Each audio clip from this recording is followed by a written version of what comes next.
Hello বন্ধুরা, আমার নতুন একটা ভিডিওতে তোমাদের জানাই স্বাগত। আজকে তোমাদের সঙ্গে শেয়ার করব ফ্রায়েড রাইসের রেসিপি। ফ্রায়েড রাইস কে না খেতে ভালোবাসে বলুন।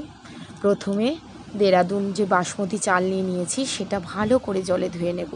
জলের কালারটা যতক্ষণ পর্যন্ত না পুরোপুরি সাদা হচ্ছে ততক্ষণ চালটাকে ধুইব।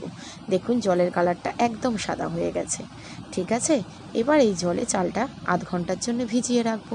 তারপর কড়াইতে সাদা তেল গরম করে ছোট ছোট করে কেটে রাখা বিনস ও গাজর ভালো করে ভেজে নেব।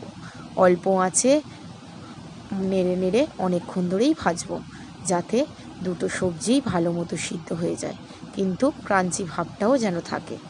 তারপরে ভাতটা করে নেব।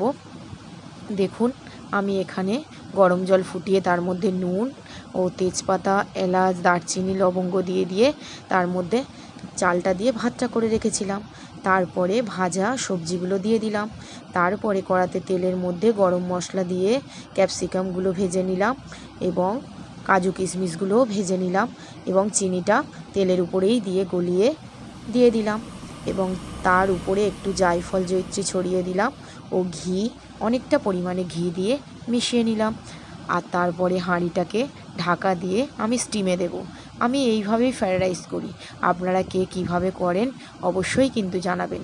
এই গামলিতে জল দিয়ে দিয়েছি, একদম হালকা আঁচে বসিয়ে রাখবো এবং অনেকক্ষণ গরমও থাকে আর খুব সুন্দর, ভাতটাও একদম ভাঙে না। কেমন লাগলো ভিডিওটা অবশ্যই জানাবেন। টাটা।